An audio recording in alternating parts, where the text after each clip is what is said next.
Leiamos no livro de Mateus, Evangelho segundo Mateus, capítulo 7.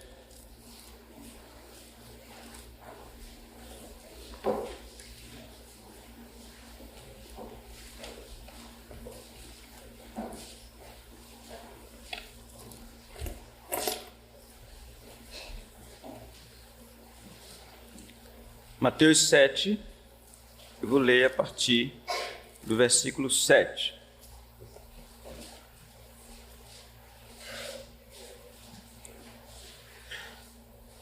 Pedi, dar-se-vos-á, buscai e achareis, batei e abrir-se-vos-á.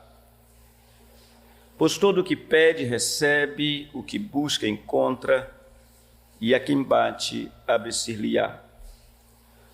O qual dentre vós é o homem que, se porventura o filho lhe pedir pão, lhe dará pedra? Ou se lhe pedir um peixe, lhe dará uma cobra?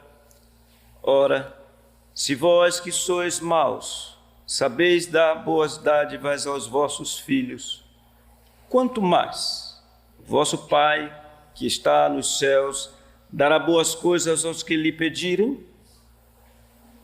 Vamos agora ler Lucas, capítulo 11. Depois nós retornaremos para Mateus. Lucas 11.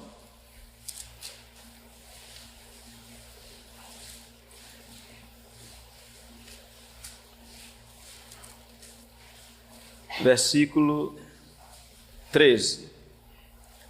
Ora, se vós que sois maus, sabeis dar boas dádivas aos vossos filhos, quanto mais o Pai Celestial dará o Espírito Santo àqueles que lhe o pedirem?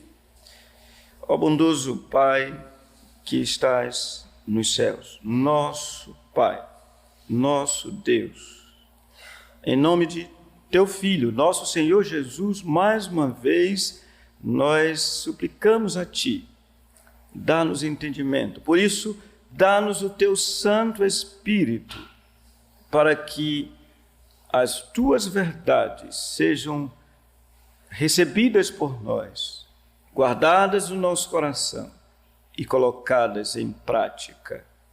Oramos em nome de nosso Senhor e Salvador Jesus Cristo. Amém.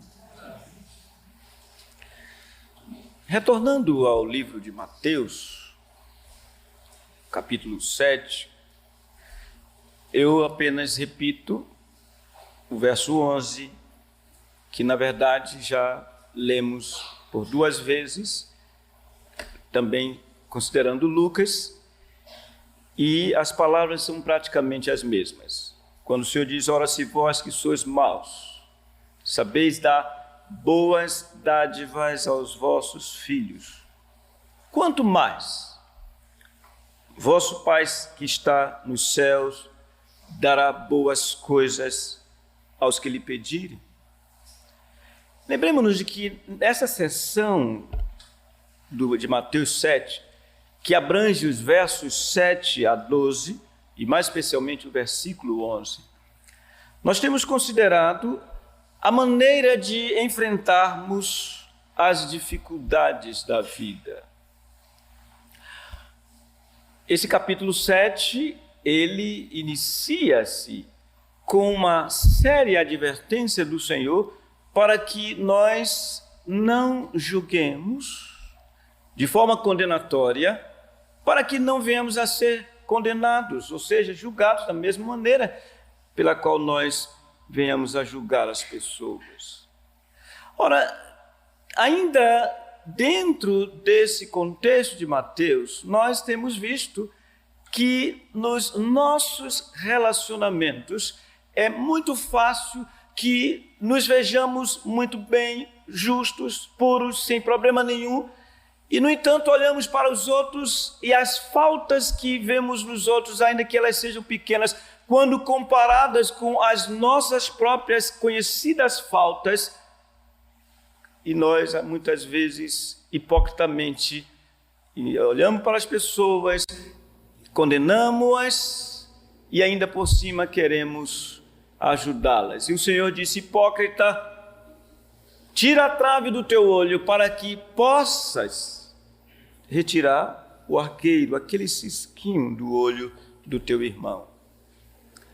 Mas ainda, nós, na nossa vivência, como cristãos que somos, nós nos relacionamos com as pessoas e necessitamos de discernimento a fim de que saibamos a quem compartilhar o Evangelho, a quem compartilhar as coisas, as verdades de Deus.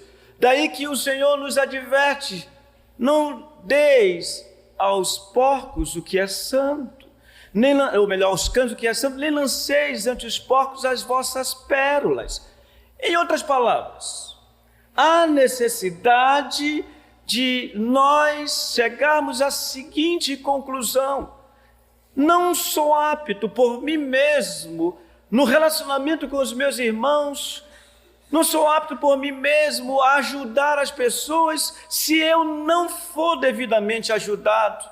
E irmãos, quantas vezes nós deixamos de ver as nossas faltas, ainda que não as percebamos, não que haja hipocrisia consciente em nós, mas nós não estamos vendo, outros veem, mas nós não conseguimos ver. No entanto, muitas vezes nós apontamos o dedo em riste.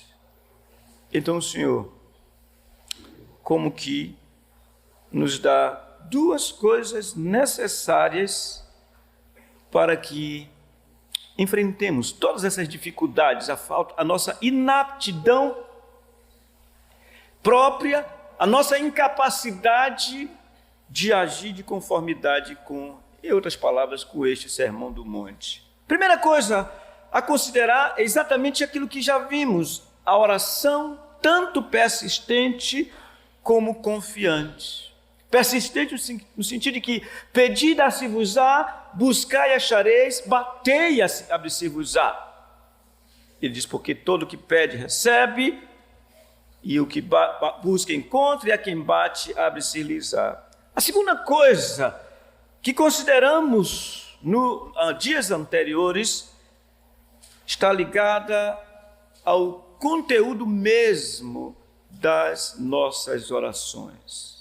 Ou seja, tem a ver com o que devemos pedir confiante e persistentemente. E é isso que tanto Mateus se ocupa quanto Lucas. Mateus chama de coisas boas, quando diz: quanto mais vosso Pai que está nos céus dará boas coisas aos que lhe pedirem. E Lucas, como vimos, ele diz o que são essas coisas boas: o Espírito Santo.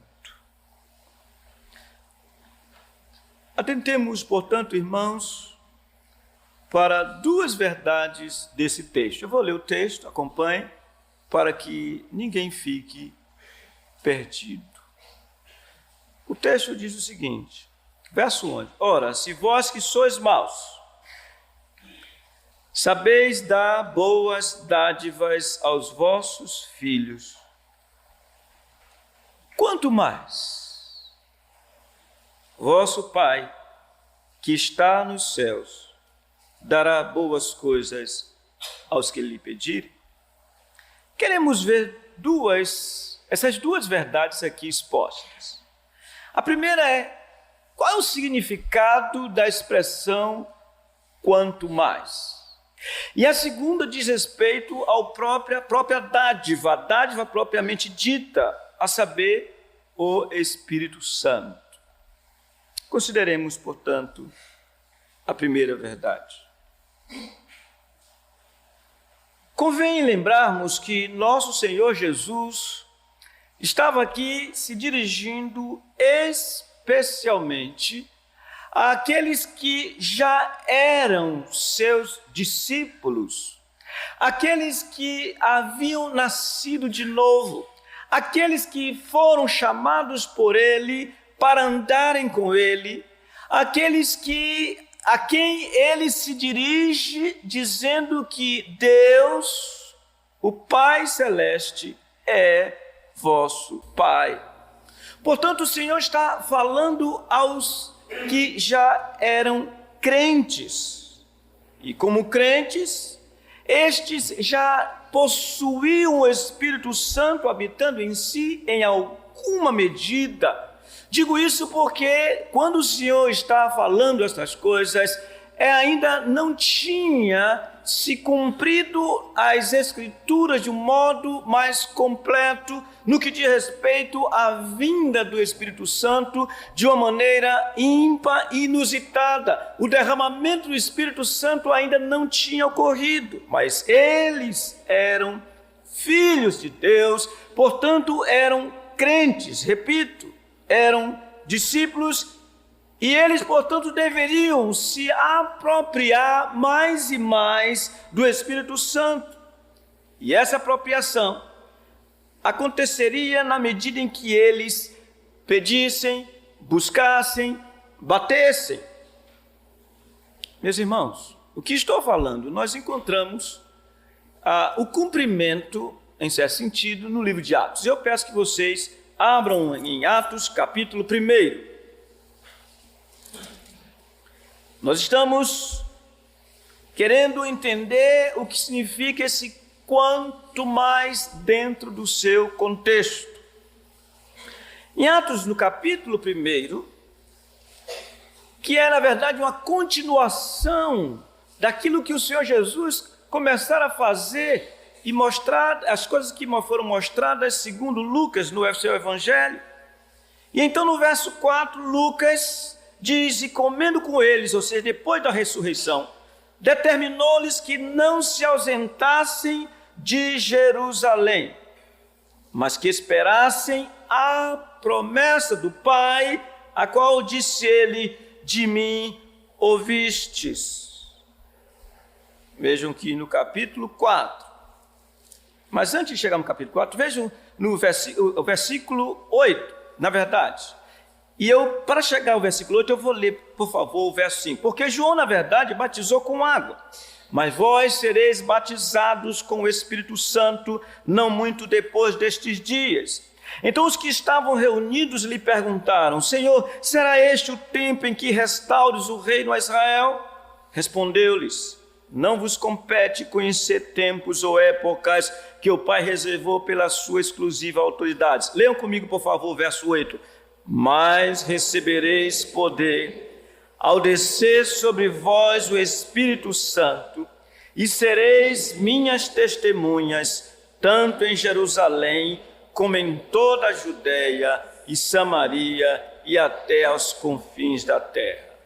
Eram crentes, tinham o Espírito Santo, mas o Senhor havia prometido um derramamento especial desse Espírito, de maneira que nós chegamos ao capítulo 2 do livro de Atos, por favor. E vejam, nos versos de 1 a 4, está escrito: ao cumprir-se o dia de Pentecostes, estavam todos reunidos no mesmo lugar. De repente veio do céu um som como de um vento impetuoso e encheu toda a casa onde estavam assentados, e apareceram distribuídas entre eles línguas como de fogo, e pousou uma sobre cada um deles. Todos ficaram cheios do Espírito Santo e passaram a falar em outras línguas, segundo o Espírito lhes concedia que falassem.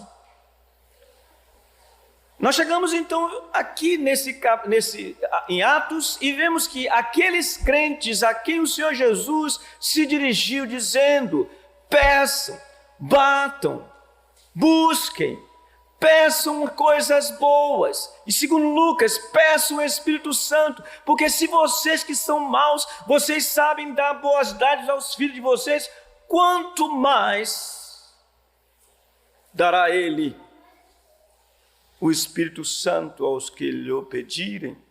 Então estamos vendo que, sendo crentes, eles agora são instruídos a buscar o poder do alto.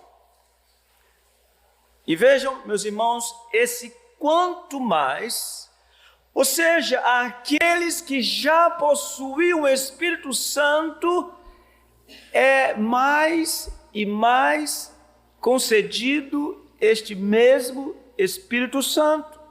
Atos, capítulo 4.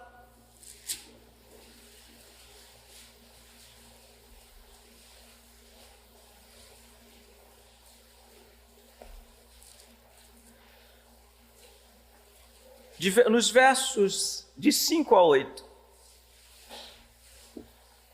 Depois de Pedro ter pregado o primeiro sermão, e então começou a inquietar as autoridades, e é-nos dito o seguinte no verso 5. No dia seguinte, reuniram-se em Jerusalém as autoridades, os anciãos e os escribas, com o sumo sacerdote Anás, Caifás, João, Alexandre e todos os que eram da linhagem do sumo sacerdote. E pondo-os perante eles, os arguíram: com que poder ou em nome de quem fizestes isto? Porque Pedro havia curado um coxo que tinha cerca de 40 anos de idade. Mas é-nos dito no verso 8. Leiam comigo, por favor. Então Pedro, cheio do Espírito Santo, lhes disse. O ponto é o seguinte: aqui está Pedro, que havia recebido do Espírito Santo de uma forma especial no capítulo 2. Agora esse mesmo Pedro é de novo cheio do Espírito Santo. Diz então Pedro, cheio do Espírito Santo. Mas não somente Pedro, toda a igreja.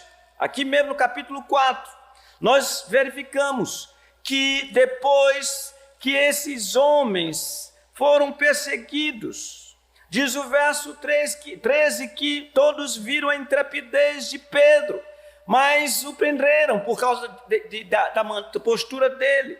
E o verso 23 nos diz que uma vez soltos, ou seja, Pedro e João, procuraram os irmãos e lhe contaram quantas coisas lhes haviam dito os principais sacerdotes e os anciãos. Então todos eles, unânime, levantaram a voz a Deus e disseram, verso 24, Tu, soberano Senhor, que fizeste o céu, a terra, o mar e tudo o que neles há, que disseste por intermédio do Espírito Santo, por boca de Davi, nosso pai, teu servo, porque se enfureceram os gentios e os povos imaginaram coisas vãs, levantaram-se os reis da terra e as autoridades, ajuntaram-se a uma contra o Senhor e contra o seu ungido, porque verdadeiramente se ajuntaram nesta cidade contra o teu santo servo Jesus, ao qual ungiste, Herodes e Pôncio Pilatos, com gentios e gente de Israel, para fazerem tudo que a tua mão e o teu propósito predeterminaram.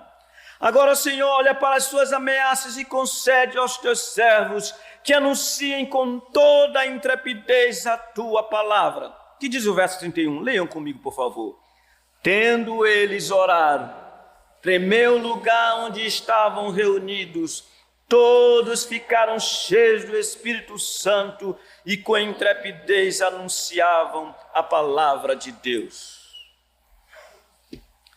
Poderia seguir, meus irmãos, mostrando neste mesmo livro de Atos, que esses homens, eles eram cheios do Espírito Santo, sempre cheios do Espírito Santo, e não havia limite. Quanto mais vos dará o Pai Celeste, o Espírito Santo. Então a ideia do quanto mais é exatamente de uma crescente dádiva no sentido de algo contínuo e, portanto, que não tem limite. Um homem cheio do Espírito Santo deve, porque é exortado assim, a se encher do Espírito cada vez mais. E é dessa maneira, irmãos, que nós podemos enfrentar a vida, o futuro e tudo que vem acompanhado dessa situação. A segunda verdade do nosso texto, Mateus capítulo 7, versículo 11, diz respeito ao próprio Espírito Santo. E a pergunta que convém fazermos nesta hora é: quem é o Espírito Santo? E quais as consequências ou resultados de termos uma vida mais e mais dele, ou seja, que abunde dele, do Espírito Santo? Antes de tudo, o Espírito Santo, dentro daquilo que os teólogos chamam de economia divina, ou seja, a maneira como o Senhor planejou e executa a salvação, ele é a terceira pessoa da Trindade. O Espírito que, segundo o Antigo Testamento, tinha duas funções básicas e uma terceira. A primeira função diz respeito ao fato de que ele é um criador, é o agente criador. Renovas a terra, diz o Senhor, pela boca do salmista. Envia o teu Espírito e a terra se renova, no sentido de que a criação é fruto da ação poderosa do Espírito Santo. Irmãos meus, cada elemento visível e invisível que há no universo é fruto da obra poderosa criadora do Espírito Santo. Além do mais, foi ele quem gerou o Senhor Jesus Cristo no ventre de Maria. Poder do alto, o Espírito Santo virá sobre ti, o poder do alto fará com que o ente divino seja gerado em ti, disse o anjo a Maria. Ora, irmãos, além de esta obra criadora e vivificadora, o Espírito Santo tem um papel dentro da salvação muito especial. E eu quero mostrar para os irmãos algo muito especial dele. Segundo podemos ver em João, capítulo 14, o Senhor Jesus mesmo instruiu aos seus discípulos no momento em que eles estavam conturbados, entristecidos, com a notícia de que o Senhor os deixaria. Então, ele lhes fala no versículo 16, da seguinte maneira: e eu rogarei ao Pai, e ele vos dará outro Consolador, a fim de que esteja para sempre convosco. O Espírito da verdade que o mundo não pode receber porque não o vê, nem o conhece. Vós o conheceis porque ele habita convosco e estará em vós. E nós olhamos para o verso 26 e o Senhor diz: mas o Consolador, o Espírito Santo, a quem o Pai enviará em meu nome, esse vos ensinará todas as coisas e vos fará lembrar de tudo o que vos tenho dito. O Espírito Santo, dentro da economia divina, o plano divino quanto à salvação dos crentes, ele habita no povo de Deus para consolá-lo, para instruí-lo, para, como vamos ver, guiá-lo no caminho da justiça. Ele é, portanto, uma pessoa absolutamente divina e está envolvido na sua totalidade na salvação dos crentes. É isso que o Senhor está dizendo, irmãos, nos dando a chave para uma vida espiritual bem-sucedida, para uma vida, na verdade, que agrada de fato ao Senhor Deus. Ele está dizendo: pedi, dá-se-vos-á. Buscai e achareis, batei e abri-se-vos-á. Se vocês querem se relacionar de modo correto uns com os outros, se vocês querem saber como discernir entre o bem e o mal, como falar, como silenciar, sejam cheios do Espírito Santo. E então nós perguntamos, na verdade, somente para que possamos didaticamente ter as respostas que nós tanto necessitamos, e fazemos a pergunta: quais são as implicações? Quais são as consequências? Quais são os resultados de ter o Espírito Santo habitando em nós, como nós vimos no livro de Atos? Abundantemente. Atentemos. Em primeiro lugar, o Espírito Santo nos conduzirá mais e mais a Cristo Jesus. Aqui, meus irmãos, nós nos deparamos com, eu diria, a função prima, a obra-prima do Espírito do Senhor, que é glorificar o nome do Senhor Jesus. João, de novo, no capítulo 15, no verso 26,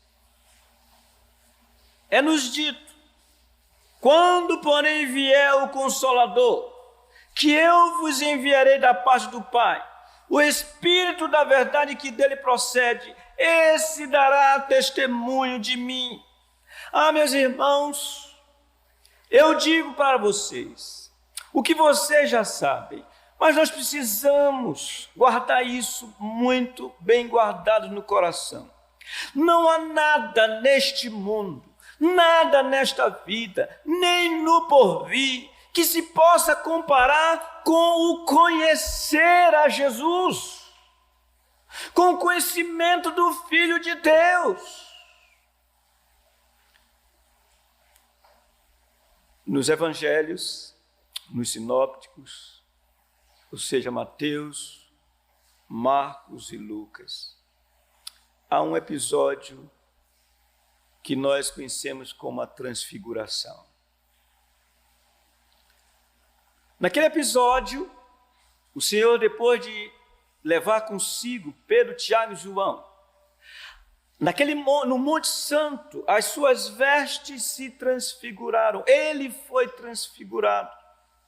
É-nos dito em Marcos que as suas vestes tornaram-se brancas mais do que o lavandeiro poderia fazer. Diz que o seu rosto brilhou mais forte do que o sol. Em outras palavras, eles viram a glória do Senhor. Eles viram a glória do Senhor e viram que falavam com o Senhor Moisés e Elias. Pedro, como que fora de si, ele disse: Senhor, façamos 3 tendas, uma para ti, uma para Moisés e outra para Elias. E uma voz, vinda de uma nuvem que os encobriu, bradou de forma inequívoca: este é o meu filho amado, em que a minha alma se compraz, a ele ouvi. É impressionante ver em 2 Pedro como ele, ao escrever no capítulo 1, ele diz que ele viu a majestade do Senhor. Ele diz: eu não dou a conhecer a vocês estas verdades do ponto de vista humano, porque nós mesmos somos testemunhas oculares, porque vimos a sua majestade quando do Monte Excelso uma voz bradou dos céus. Ele quer dizer do Pai Celeste, falando da glória do Senhor. E por que isso? Porque o Espírito do Senhor os conduziu a Cristo. Portanto, a primeira implicação de se ser cheio do Espírito Santo é ter fé ou confiança de que Jesus é o Filho de Deus, de que Jesus é de fato a pessoa mais importante na vida de qualquer pessoa. De maneira que o maior pecado que alguém comete é, na sua existência, considerar a si mesmo antes de qualquer coisa. Paulo compreendeu isso. E ele disse o seguinte, em Atos capítulo 20. Não considero a minha vida preciosa para mim mesmo, a não ser cumprir aquilo que o Senhor me determinou com relação ao Evangelho. E nós vamos ver no final a ambição do apóstolo Paulo por Jesus Cristo. Irmãos,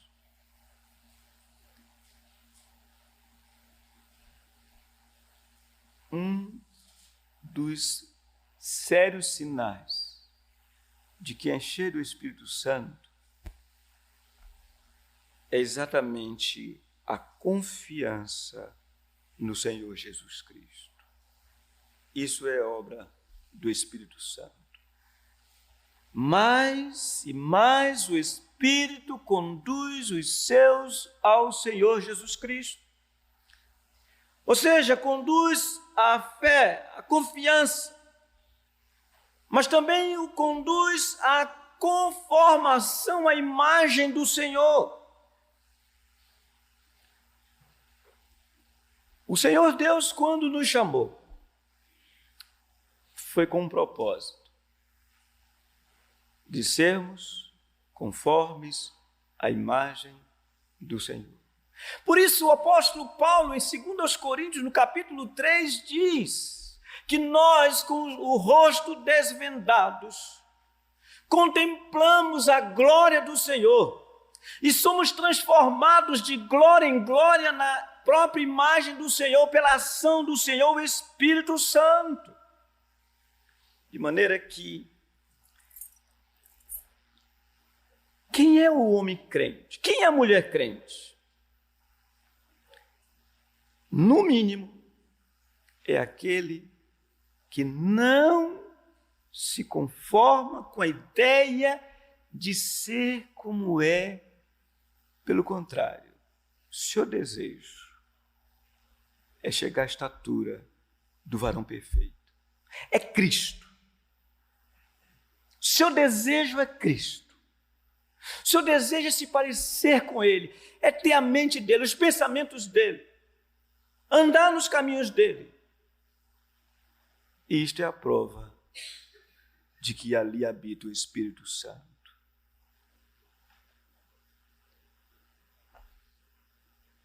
Em segundo lugar, Ele, o Espírito Santo, nos preparará nos nossos relacionamentos, ou seja, o nosso relacionamento com os homens. Mateus 7 é a prova disso. Peçam o Espírito e vocês vão poder se relacionar de forma correta. O Espírito Santo vai fazer com que eu veja a minha própria pecaminosidade. Irmãos, se há uma coisa que também evidencia a presença do Espírito Santo na minha vida, é a convicção que eu tenho ou não tenho de pecado. E nós sabemos, irmãos, que isto é uma questão séria em que, de um modo geral, não conseguimos nos ver como pecadores. Que derrota! Convicção de pecado. Portanto, o Espírito Santo nos ajuda a ser humildes nos nossos relacionamentos. Ele nos prepara para isso. Em terceiro lugar, o Espírito Santo nos dará segurança quanto à nossa nova, inusitada filiação e salvação.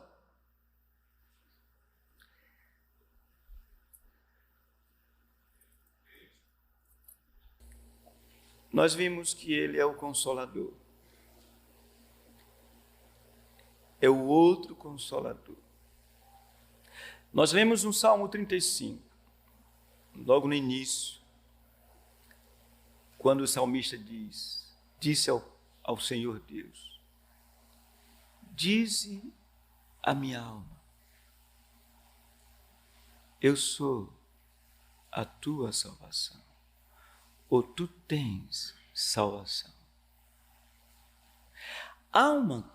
Há algo ligado a essa questão da segurança quanto à nossa filiação e, portanto, salvação, que todos nós, sem exceção, que cremos, desejamos e necessitamos, que essa segurança. Irmãos, que maravilhoso é a convicção de que fomos feitos filhos de Deus.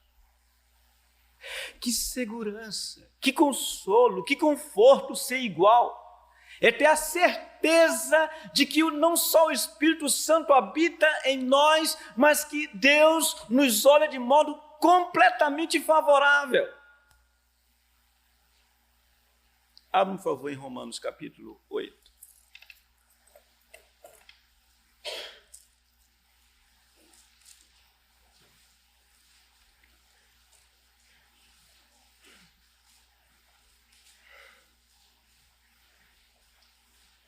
No versículo 14, o apóstolo Paulo, desenvolvendo a sua doutrina acerca do Espírito Santo, ele diz: pois todos os que são guiados, dirigidos, conduzidos pelo Espírito de Deus, são filhos de Deus. É uma linguagem bela e nós podemos compreender isso.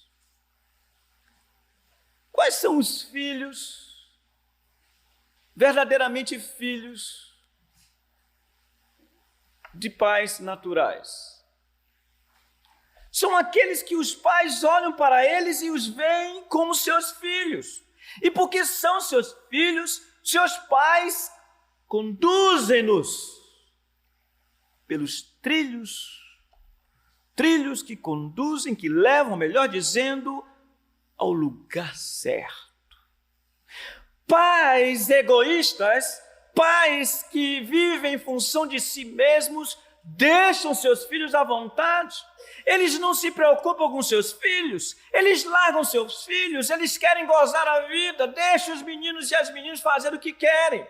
Portanto, esses filhos, essas filhas não são amados, mas todos quantos são guiados, repito, dirigidos, conduzidos pelo Espírito do Senhor Deus, esses são verdadeiros filhos de Deus.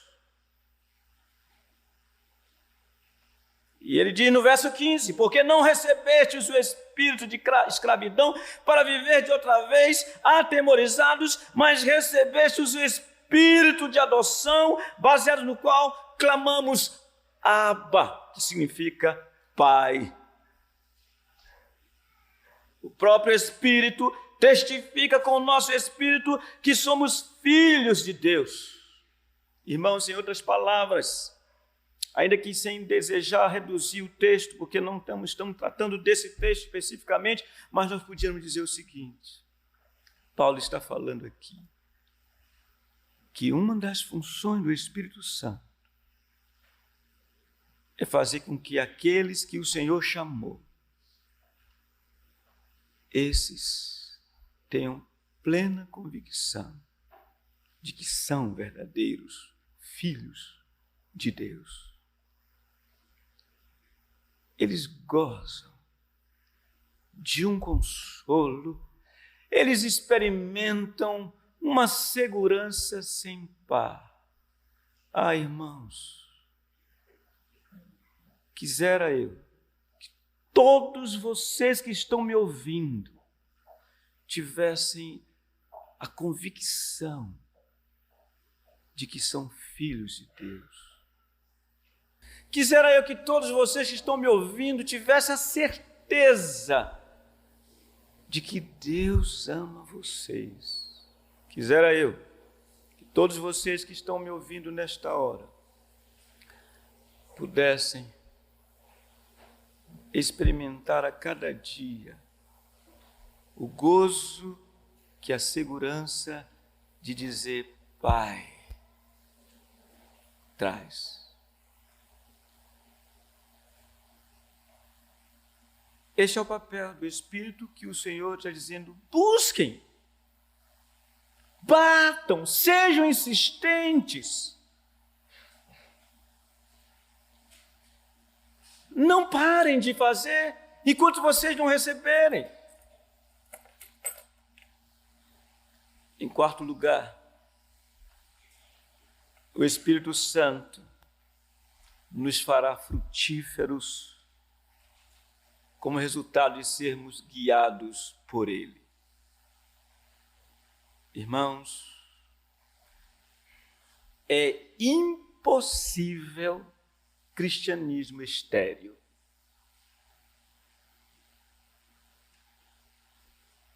Você pode olhar para você mesmo e dizer: o que eu estou fazendo? Quais são os frutos que eu tenho apresentado? E eu vou falar de alguns deles. Como é você em casa?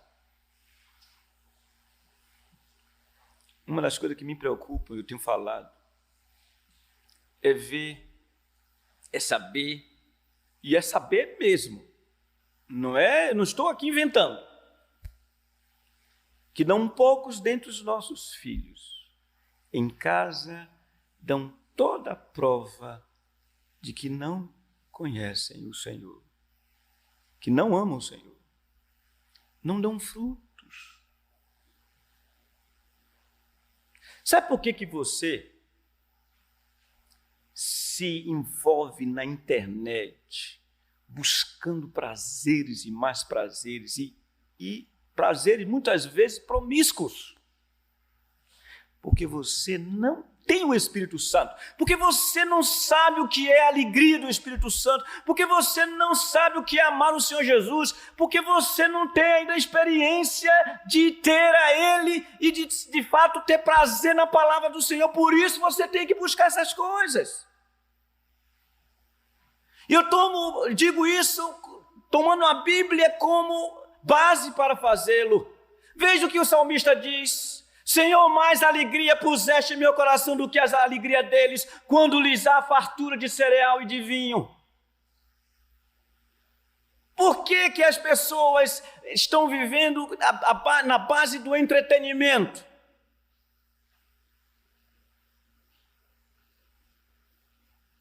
Mas aqueles que oram, buscando, batendo e insistindo, esses serão frutíferos. Não só nesse sentido que eu acabei de falar, mas eles serão frutíferos na evangelização, eles serão frutíferos nos relacionamentos. Pela manhã, nós estávamos falando aqui da fé dos romanos, pela qual Paulo deu graças ao Senhor Deus, porque a vossa fé é proclamada, anunciada em todo o mundo. E eu perguntei o que vou repetir agora. A sua fé é proclamada, não é no todo mundo, não. Aonde você estuda, trabalha, convive de alguma maneira, são frutos do Espírito Santo. Todos que são guiados pelo Espírito do Senhor são em alguma medida exercitados nesses frutos. Por isso é que a Bíblia é muito clara quando diz que o fruto do Espírito é amor, alegria, paz, bondade, benignidade, longanimidade, mansidão, domínio próprio. Quanto a estas coisas, não há lei. Em quinto e último lugar, o Espírito Santo nos motivará a uma vida de oração. Meus irmãos, de novo, nós nos encontramos com um grande desafio.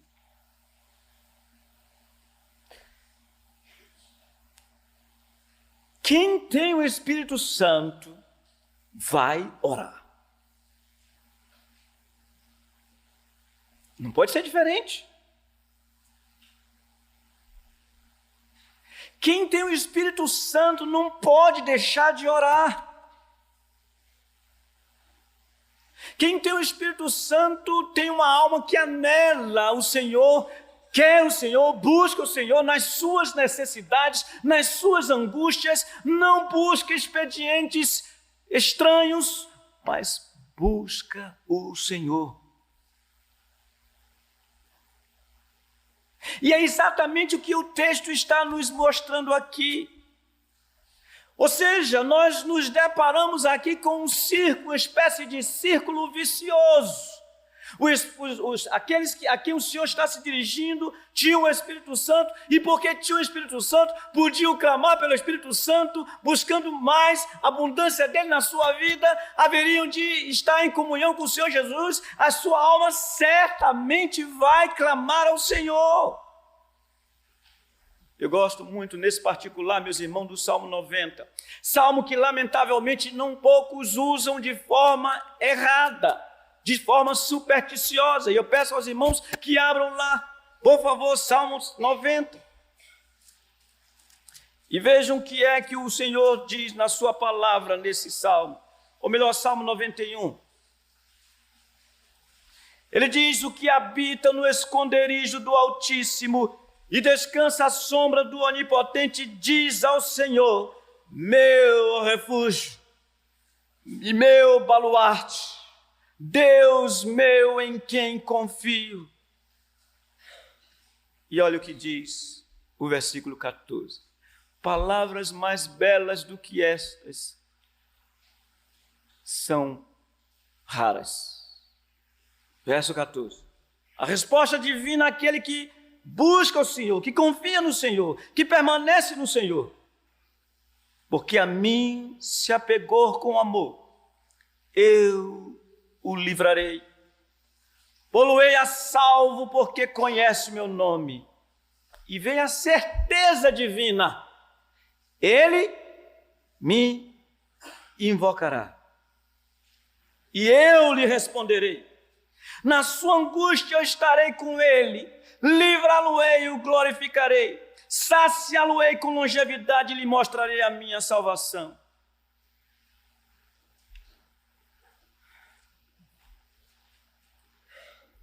Eu disse que com este quinto passo, que corresponde àquilo que o Espírito Santo faz, que é nos conduzir, nos motivar a uma vida de oração, nós temos um belo círculo vicioso. Quais são aqueles que oram verdadeiramente? Os que têm o Espírito Santo. Esses são os que oram no Espírito. Esses são os que o Senhor Deus dá mais e mais do seu Espírito. Esses continuam orando e buscando o Espírito, no sentido que temos exposto. Portanto, nós voltamos ao início do nosso texto, como a solução que o Senhor deu aos seus discípulos para resolverem todos os seus problemas, quer presentes, quer futuros. Pedi e dá-se-vos-á. Buscai e achareis. Batei e abri-se-vos-á. Devemos, portanto, pedir boas coisas ao Pai Celeste, ou pedir o Espírito Santo. Devemos buscar a fonte de todas as bênçãos espirituais, que é exatamente o Espírito Santo. E à medida que o acharmos, certamente seremos achados em Cristo Jesus, nosso Senhor, o Filho de Deus. Afinal, irmãos, o homem e a mulher cheios do Espírito Santo têm uma ambição nesta vida. Esta ambição chama-se Cristo Jesus. E a semelhança do apóstolo Paulo, esses experimentam algo que é fundamental. Lembram quando o apóstolo Paulo, ele instruindo os filipenses, ele preocupado com o estado deles, lhes disse: acautelai-vos dos cães, acautelai-vos dos maus obreiros, acautelai-vos da falsa circuncisão. Sim, eles são falsa circuncisão, porque nós é que somos a circuncisão, nós que adoramos a Deus no Espírito, olha aí, pelo Espírito, e nos gloriamos em Cristo Jesus e não confiamos na carne. E Paulo diz bem que eu poderia confiar também na carne. Se qualquer outro pensa que pode confiar na carne, eu ainda mais. E ele diz: circuncidado ao 8º dia, da linhagem de Israel, da tribo de Benjamim, hebreu de hebreus, quanto à lei fariseu, quanto ao zelo que há na lei, quanto ao zelo perseguidor da igreja, quanto à justiça que há na lei, irrepreensível. Esta era a visão que ele tinha de si mesmo antes da conversão. Mas com a sua conversão ele diz: mas o que para mim era lucro, isto considerei perda por causa de Cristo. Sim, deveras considero tudo como perda por causa da sublimidade de Cristo Jesus, meu Senhor. Presta atenção, por causa da sublimidade de Cristo Jesus, meu Senhor. Quando se sabe que Jesus Cristo é de fato alguém especialíssimo, quando se conhece a Ele e o tem como a sublimidade, que nele estão ocultos todos os tesouros da sabedoria e do conhecimento, tudo mais se constitui de pouca importância, tudo mais se constitui, como Paulo diz, em esterco, de maneira que a vida dessa pessoa passa a ter uma ambição, e essa ambição é Jesus Cristo, Filho de Deus.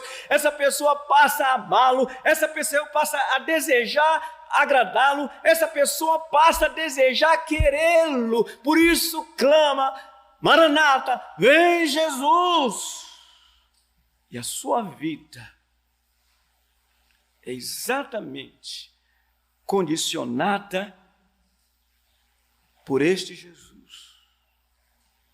Vocês percebem por quê, meus irmãos? Eu não acredito na espiritualidade dos nossos dias, mostrado pela igreja dita por evangélica no nosso país, porque tem uma coisa. Sabe o que esses homens querem mais? Prosperidade. Sabe o que esses homens, os seus líderes especialmente, querem mais? Não é Cristo. É o contrário do que Paulo diz. O que Paulo diz? Não nos pregamos a nós mesmos, mas a Cristo Jesus como nosso Senhor, e a nós mesmos como vossos servos. Vejam, o que motivava ele? Ele disse: por amor de Jesus. Por amor de Jesus. Por isso Paulo disse: eu quero ser achado nele, não tendo justiça própria, que procede de lei, senão a que vem de Deus, baseada na fé. Razão, propósito, para o conhecer.